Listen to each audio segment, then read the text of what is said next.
The media piece I have selected is from an episode of the American Today show, where Molly Burke, a blind YouTuber and motivational speaker, is interviewed by Megyn Kelly about her life experiences growing up legally blind and the bias and exclusion she experienced as a result of her disability.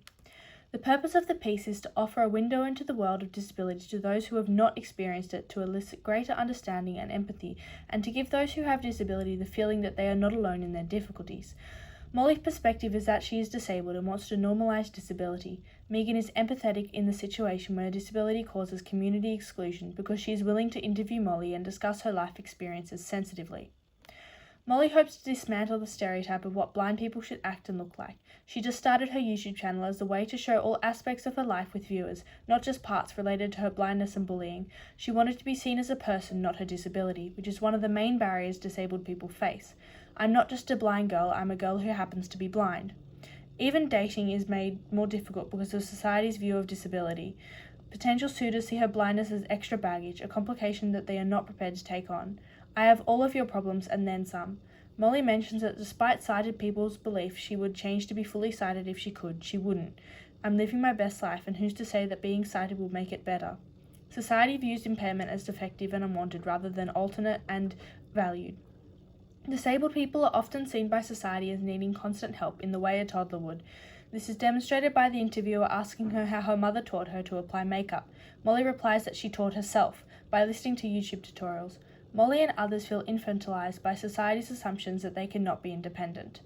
There is also a subset of society that stereotypes those with a disability as not quite human, not worthy of the same consideration as everyone else, a target to be made fun of or harassed. We have seen this demonstrated by the current President of the United States when he publicly mocked those with cerebral palsy. Molly is unfortunately targeted by some people in grade 8 when she walked out into unfamiliar territory with girls she viewed as friends and was then abandoned there by them, requiring her to call her mother to rescue her. This was the final indignity that led her to withdraw from school. Molly enjoys pushing the boundary of what society assumes a disabled person looks like. She is not obviously blind and doesn't conform to the image society has of wearing dark glasses and using a cane, and is highly fashion conscious and adept with makeup. This piece is accurate and useful when considering the impact of blindness specifically and in opening viewers' minds to the potential hardships, biases, and exclusions all disabled people face. And thus it helps to promote inclusion in the community, but it has limited capacity because it is only about one person in one very specific situation with one socially acceptable disability that most people can understand and empathize with. Intellectual disabilities, or those that make others uncomfortable, are not addressed or represented, and those require just as much, if not more, of a spotlight. Inclusion, many argue, is founded upon the principles of human rights, democracy, equity, and social justice, with its ultimate goal being to develop schools where all children are participating and treated equally. But throughout history of Western culture, physical disabilities such as hunchback, a hook, wooden leg, and an eye patch have been employed as a metaphor for evil and depravity. In contrast, goodness is articulated by angel-like figures of long, flowing locks and smiling faces. These portrayals of disability lead to the abnormalization of the cultural image of disabled people. Inclusion is impacted by the fact disability is almost entirely invisible by the mainstream media. The most prevalent image of school children are introduced to is that of the white, non-disabled adult male. Disability was only represented physically. No pictures of obvious intellectual disabilities were observable, and less than 0.05% of the total images analysed were of disabled children. Perhaps worse, only 2 images were positive images of disability.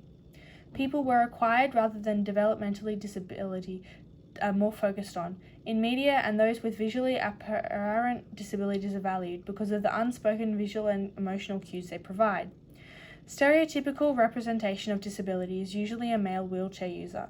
It has been concluded that audio-visual media, such as television programs or films, impact on people's attitudes and perceptions of certain issues. For many people, media, primarily television, is a source of experiencing reality, especially when they lack first-hand experience of an issue presented on screen.